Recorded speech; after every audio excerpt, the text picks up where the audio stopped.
Isang mapagpalang umaga sa ating lahat, mga kapatid ko kay Kristo, mula sa The Solid Rock Morning Devotion. Isang kagalakan na muli tayo ay makapagbulay-bulay sa salita ng Panginoon sa umagang ito. Mga ilang minutong pagbubulay-bulay ng mga salita ng Panginoon upang papurihan at sambahin ang ating Panginoong Jesucristo. Ang ating pong pagbubulay-bulayan ngayong umaga ay matatagpuan sa Juan, Kapitulo 10, talatang 27 hanggang 30. Ito ang sinasabi: nakikinig sa akin ang aking mga tupa. Nakikilala ko sila at sumusunod sila sa akin.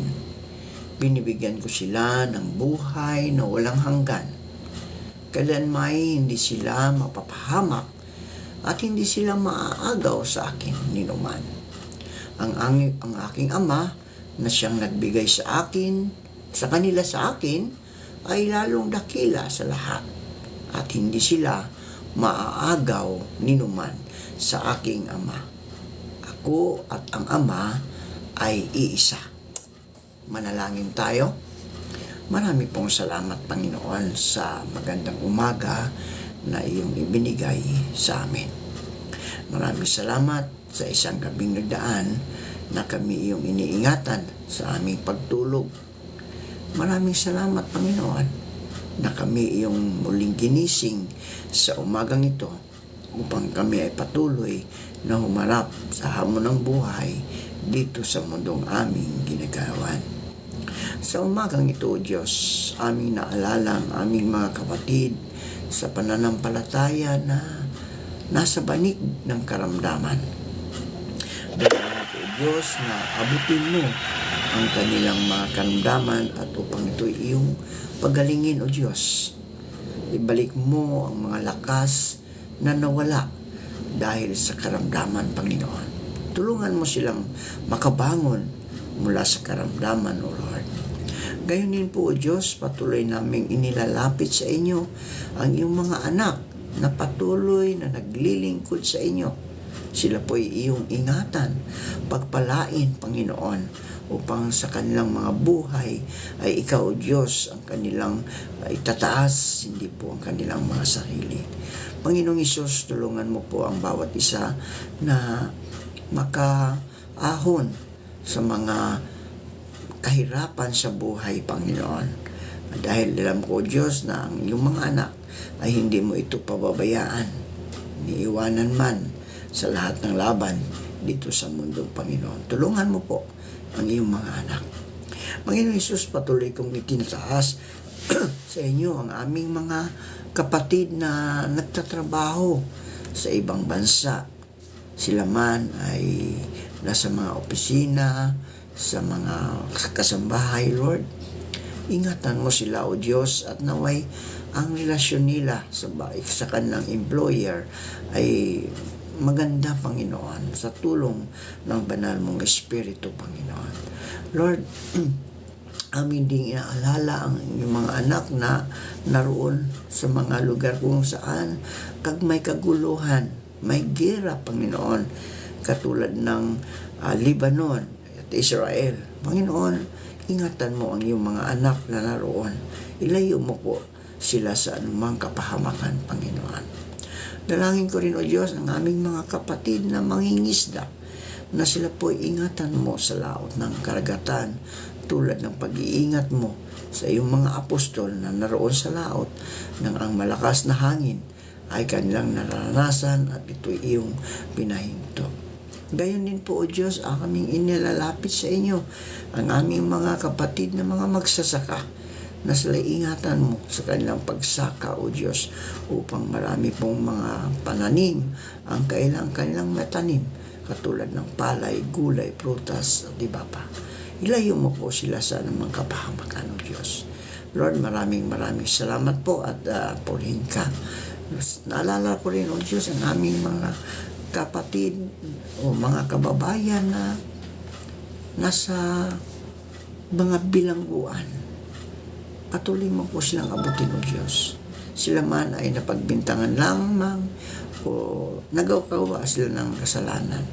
Naway ang kanilang mga buhay, Panginoon, ay ingatan mo sa loob ng bilangguan dahil marami pong mga mababangis na hayop na naroon, Panginoon, upang masilo, Panginoon. Lord, maraming salamat po sa pangalan ni Jesus. Amen.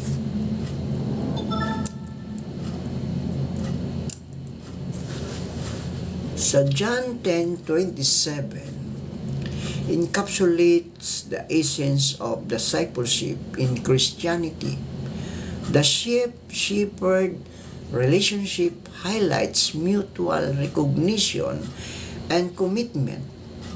Believers are assured of their identity and security in Christ, knowing they are led by the shepherds who knows them intimately and whose voice they trust and follow. This passage reinforces the notions of Jesus' protective and guiding role, offering comfort and confidence to his followers. The simple statement, "My sheep hear my voice," is full of Christian doctrine. It expresses personal intimacy between the shepherd and his sheep.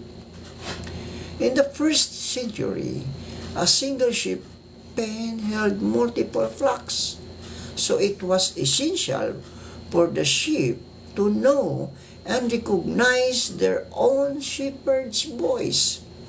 There had to be an unmistakable familiarity between sheep and shepherds for the sheep to feel safe and know which voice to follow.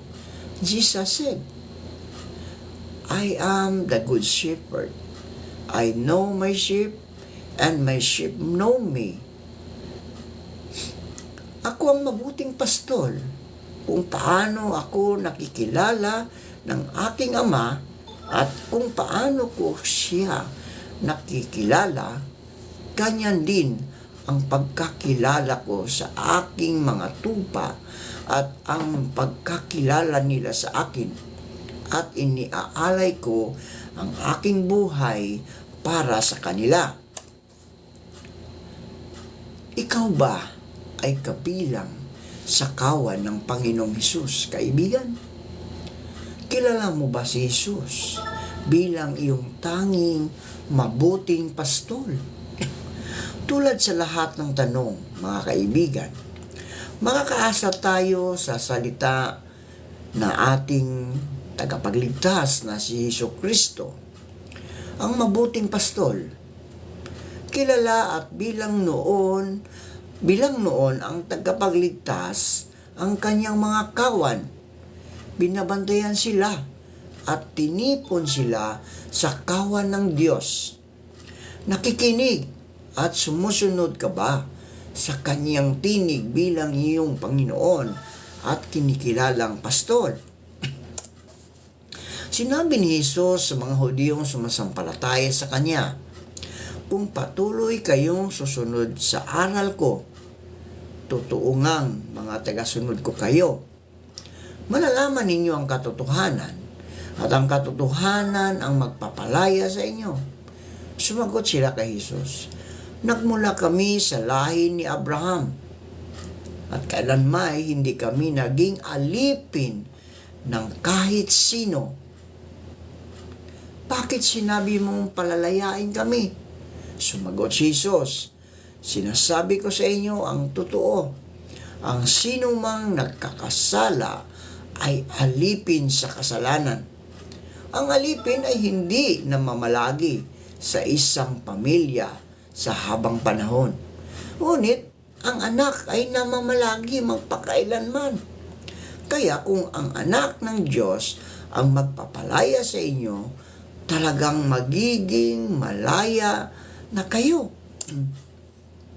Alam kong galing kayo sa lahi ni Abraham, pero ka ninyo akong patayin dahil ayaw ninyong tanggapin ang mga itinuturo ko. Sinasabi ko sa inyo ang mga bagay na nakita ko sa aking Ama. Ngunit ginagawa naman ninyo ang narinig ninyo sa inyong ama. Sinabi ng mga tao, si Abraham ang aming ama. Sumagot si Jesus, kung totoong mga anak kayo ni Abraham, tinutularan sana ninyo ang mabuting gawa niya. Ngunit tinatangka ninyo akong patayin. Kahit sinasabi ko na lang sa inyo ang mga katotohanang narinig ko mula sa Diyos. Hindi ginawa ni Abraham ang mga ginagawa ninyo. Ang mga ginagawa ninyo ay katulad ng ginagawa ng inyong ama. Sumagot sila kay Jesus, hindi kami mga anak sa labas. Ang Diyos ang aming ama. Sinabi ni Jesus sa kanila, kung ang Diyos na ang inyong ama, mamahalin sana ninyo ako dahil nanggaling ako sa Diyos. Hindi ako naparito sa sarili kong kagustuhan, kundi sinugo ako ng Diyos. Hindi niyo maintindihan ang sinasabi ko dahil hindi niyo matanggap ang aral ko. Ang dyablo ang iyong ama. At kung ano ang gusto niya, yun ang ginagawa ninyo. Siya'y mamamatay tao mula pa sa simula at ayaw niya ng katotohanan dahil walang katotohanan sa kanya. Likas sa kanya ang pagsisinungaling dahil sinungaling siya at siya ang pinagmumulan ng lahat ng kasinungalingan. Ngunit ako, pawang katotohanan ang mga sinasabi ko at ito ang dahilan kung bakit ayaw ninyong maniwala. Sino sa inyo ang makakapagsabi na nakagawa ako ng kasalanan? Wala. Bakit ayaw na niyo akong paniwalaan kung katotohanan ang sinasabi ko? Ang mga anak ng Diyos ay nakikinig sa salita ng Diyos. Ngunit hindi kayo mga anak ng Diyos kaya hindi kayo nakikinig. Sinabi ng mga Hudyo kay Jesus, tama nga ang sinabi naming isa kang Samaritano at sinasaniban ng masamang espiritu. Sumagot si Jesus, hindi ako sinasaniban ng masamang espiritu. Pinararangalan ko lang ang aking ama. Ngunit ipinapahiya ninyo ako. Hindi ko hinahangad ang sarili kong karangalan. Ang ama ang naghahangad na pararangalan ako ng mga tao at siya ang makapagpapasya sa tama at mga sinasabi ko. Sinasabi ko sa inyo ang totoo. Ang sinumang sumusunod sa mga aral ko ay hindi mamamatay. Sinabi ng mga pinuno ng mga Hudyo, sigurado na kami ang sinasaniban ka ng demonyo. Si Abraham ay namatay at ganoon din ang mga propeta. Pero sinasabi mong hindi mamamatay ang sinumang sumusunod sa aral mo. Mas dakila ka pa ba sa ama naming si Abraham? Kahit siya at ang mga propeta ay namatay. Sino ka bata sa akala mo? Sumagot si Jesus, kung ako lang ang magpaparangal sa sarili ko, wala itong saysay.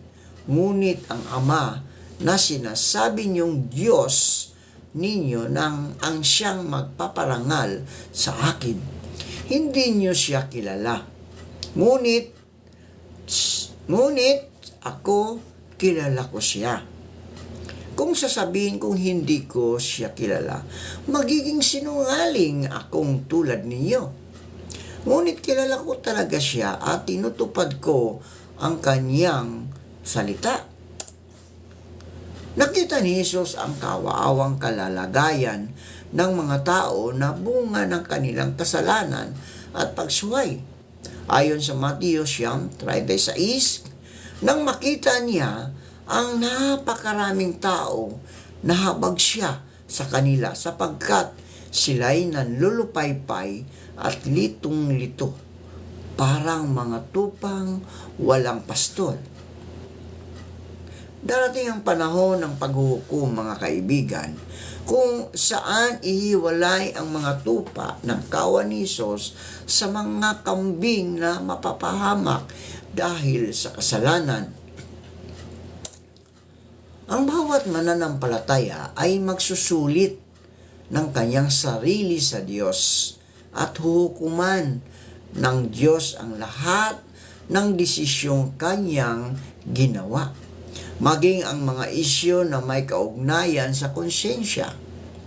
Ang paghuhukom na ito ay hindi para sa kanilang kaligtasan dahil sila ay ligtas na, at ang kaligtasan ay biyayay lamang ng Diyos sa pamamagitan ng pananampalatayang hindi sa gawa. Ang paghuhukom na ito ay ang pagsusulit ng mga mananampalataya ng kanilang buhay, paglilingkod sa Panginoong Hesukristo. Ang ating katayuan kay Kristo ay ang pundasyon na tinutukoy sa 1 Corinto 3:11 hanggang 15.